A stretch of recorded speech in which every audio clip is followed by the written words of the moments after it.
Happy New Year. It is 2025 and I'm back. For how long? Who knows? So what are we going to chat about today? I've been thinking about this for a while and I figured it's time we chat about it. It might be a situation you might find yourself in as well. I am not good at weight loss. I am not good about weight loss. What makes you say that? Well, thank you so much for asking. So here's the deal, right? I've struggled with, I guess you would call it yo-yo dieting, probably since I was 20. And I think it really started when I was in the Army and I started hanging out with a group of guys who were really into weightlifting. So of course, I got really into weightlifting and I loved it and I enjoyed it. But of course, with weightlifting, there is that bulk and cut culture, right? So, during your bulking phase, you eat a lot of food. Old school bulking was you ate a lot of whatever was in front of you. So it wasn't necessarily the healthiest food, but you would just eat as much of it as possible, put on weight. Of course, you're lifting really hard. And the aim was, or the hope was, that in the spring that you added, in addition with the weight, you added a lot of muscle. So that when you would cut, you would shed that fat and then you'd be left with more muscle or defined physique, right? Well, I'll tell you what, I was a champion at the bulk phase. You couldn't beat me, but I am a mess when it comes to the cut phase. And that just seems to be something that has continued on throughout my years. So I like to, I guess not necessarily journal, but I like to track, right? So I have a calendar. I print off a calendar on a piece of paper. I'm old school, right? Or just old. I print off a calendar and then I would write in my weight. Sometimes it would go from weighing myself every day or every Friday or whatever combination I would do. But either way, I would log it. And so then I can see my progress from month to month, right? Well, I was looking at my progress from last year compared to this year. And it hit me and it was frustrating because I noticed for the past maybe 4 or 5 years, I would start the year off at a certain weight.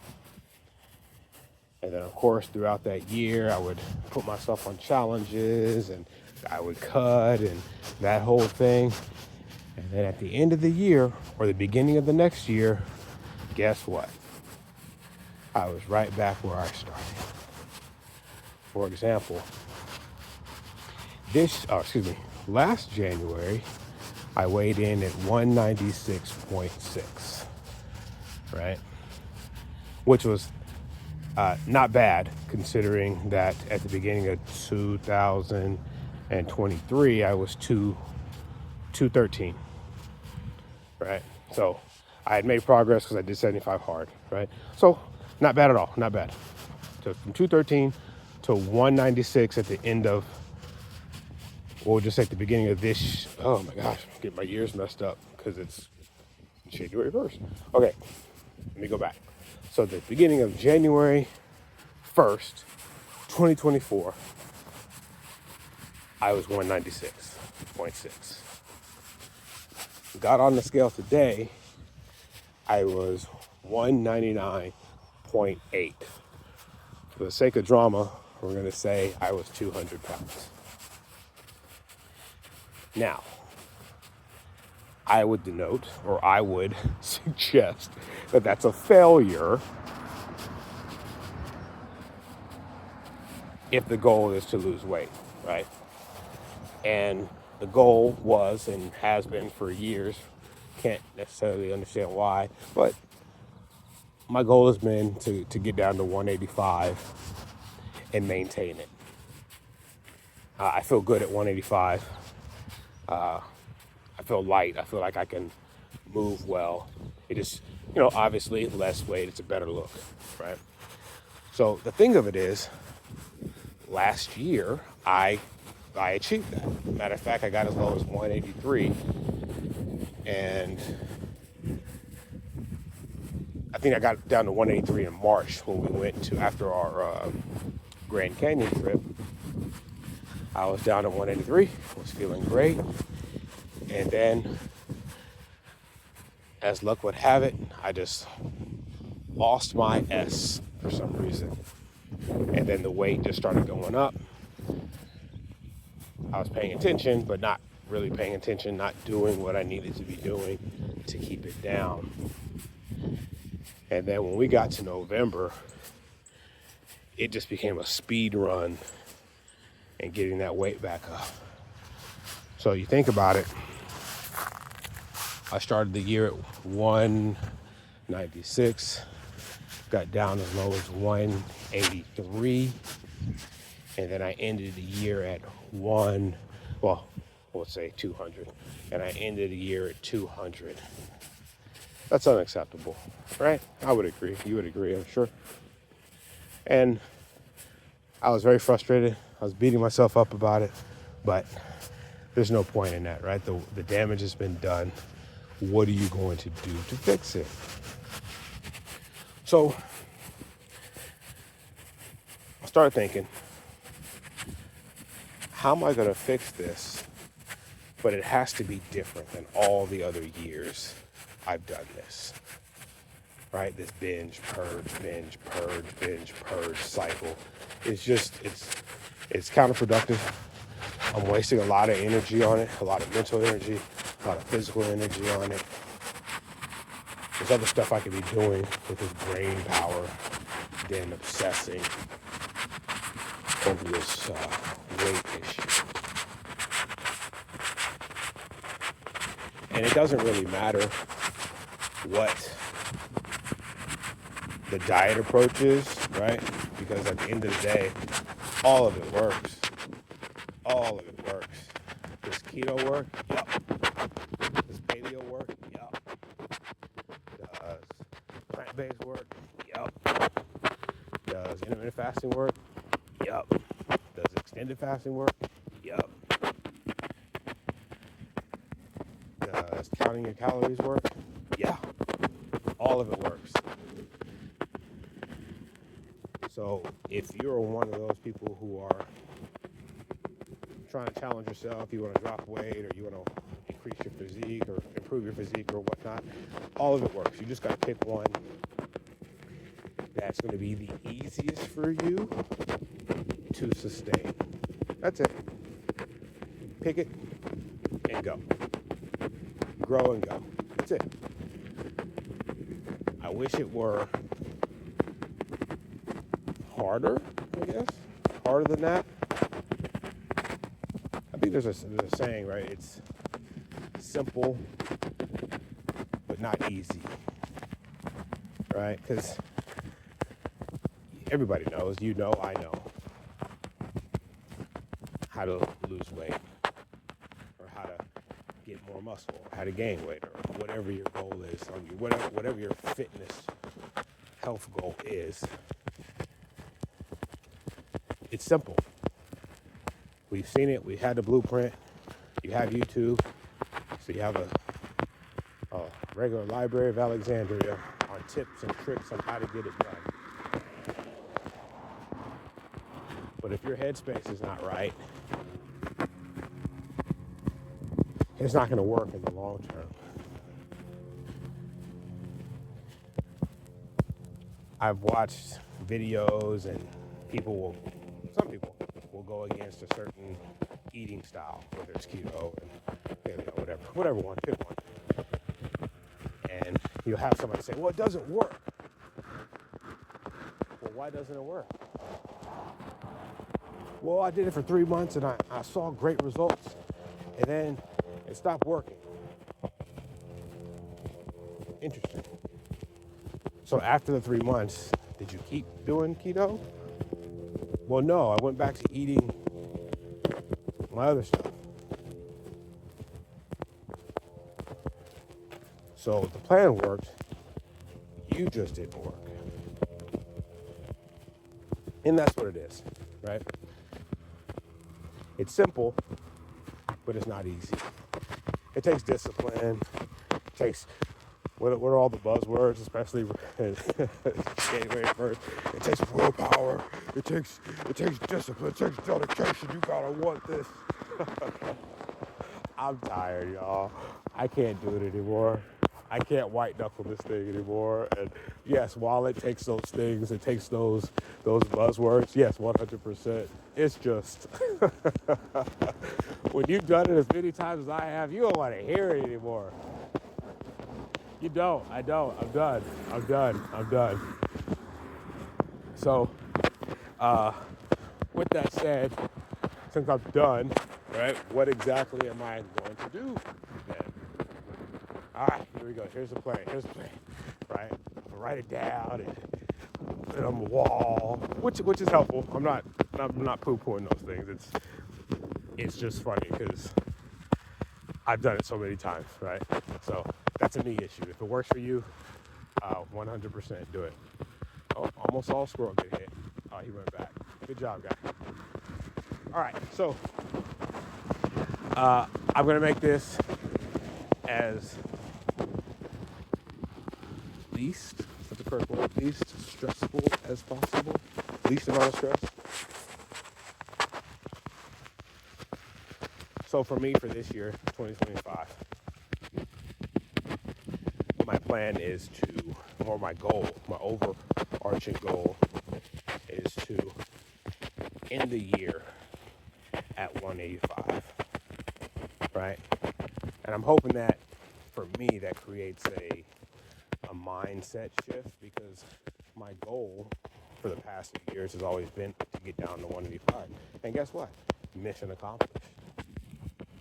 Right? But if you get down to that goal in March, you still got the rest of the year to maintain, which is where I failed. So I'm currently at 199.8. By December 31st, I will be at 185 or better. Now, of course, how are you going to get there? Well, I just started back with jiu-jitsu. So as far as my training, I'm going to shoot for 3 days a week at a minimum of jiu-jitsu. For those of you who have never tried it, it's fantastic. It's awesome. It's frustrating all at the same time, because every day you go, you realize how much you don't know. But after each class, you feel like you know a little bit more. So it's a great experience. In addition to that, on the days that I do not do jiu-jitsu,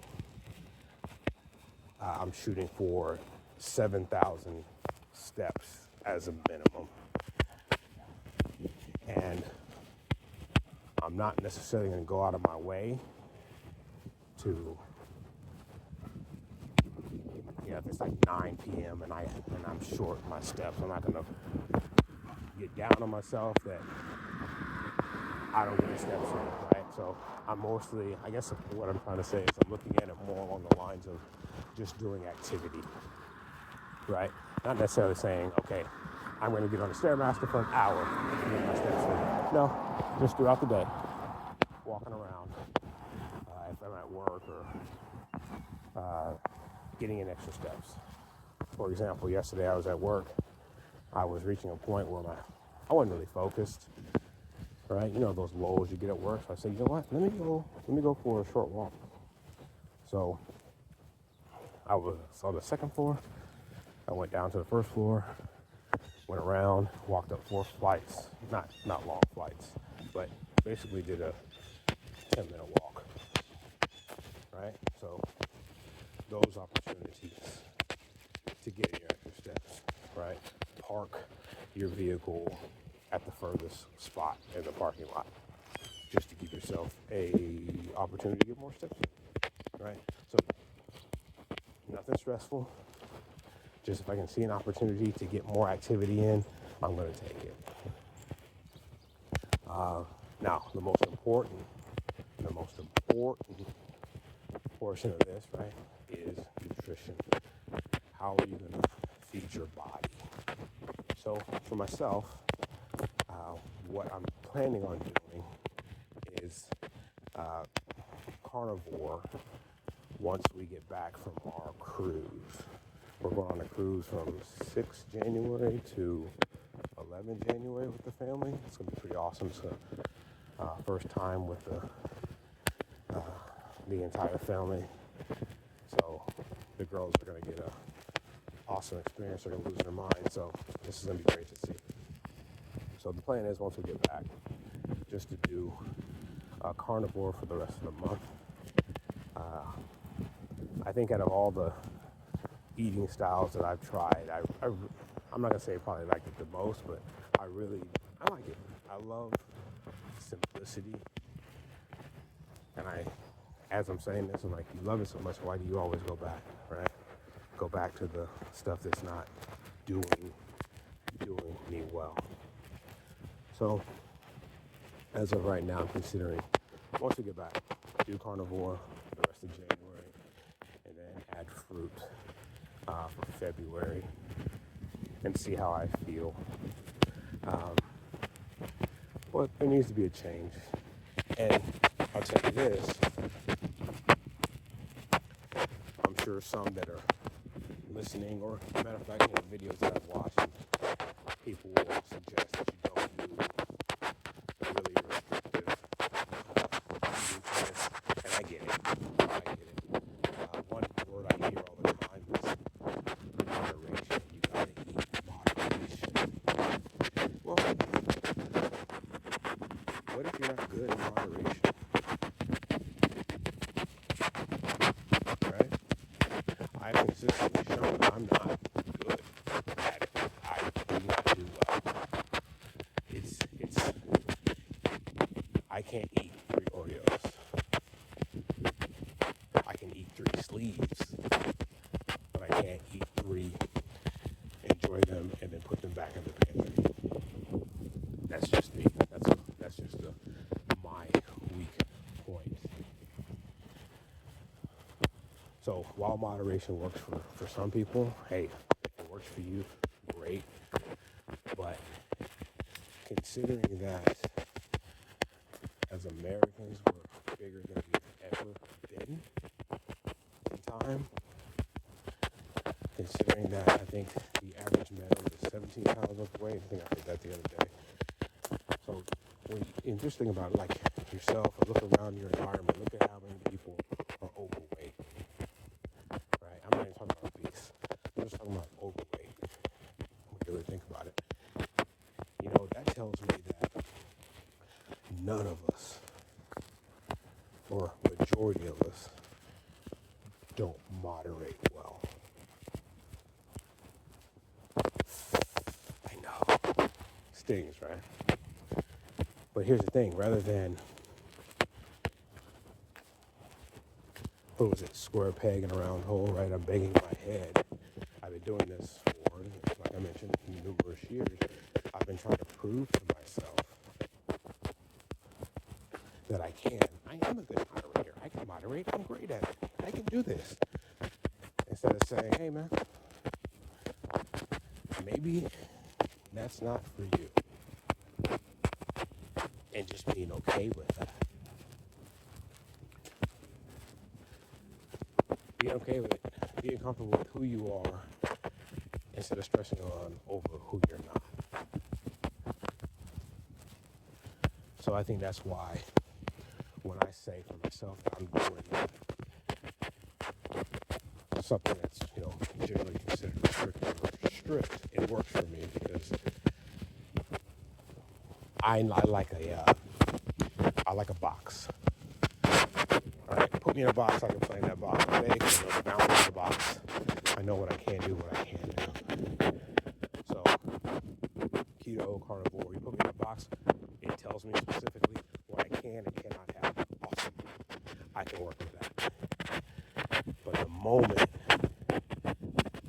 absolute moment you tell me, hey, you know,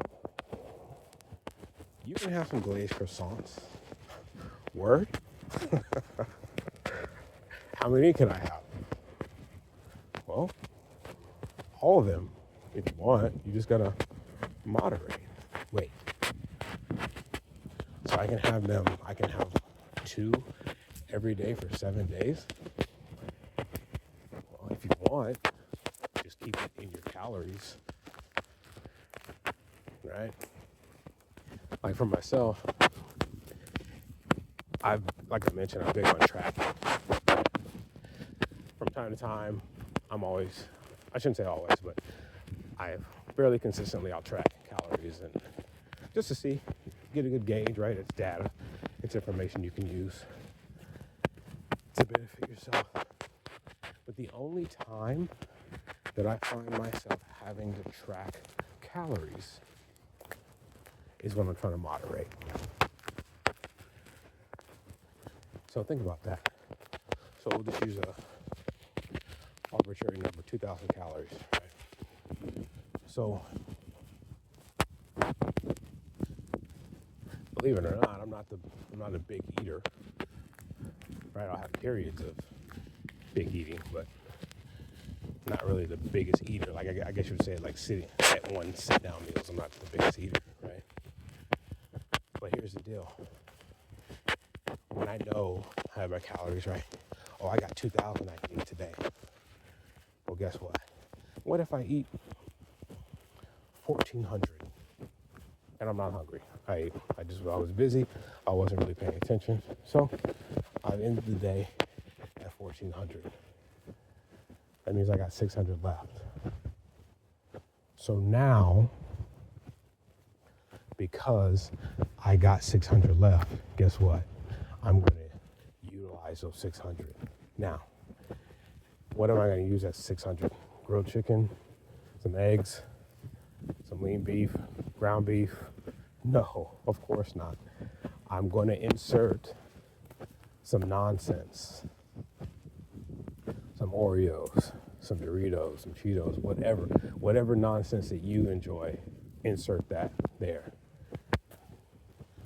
Which, as a one-off, right, isn't the worst thing in the world. But here's the problem, at least for me. I do that enough times, and then it becomes a problem. So then it becomes a problem where I'm doing it every day, and then I'm just completely forget about the tracking, and then now I'm eating crap, and I'm eating more crap than the better, healthier options that I was eating before. All because of why? Because I wanted to moderate. So again, I'm not knocking moderation. If it works for you, hey, see it through, make it happen. But really stop and think to yourself. In my past, in your past few years, if weight loss is your goal or whatever, you got some type of fitness, health goal, and then ask yourself, hey, do I moderate well? Am I good at this? The answer may be no. And then once you realize that, you can make changes for the better. So, it's January 1st, 2025. We'll talk more about this, I'm sure, throughout the year. I want to win once and for all. And I want you to win as well. So those are my thoughts. Feel free to give me your thoughts.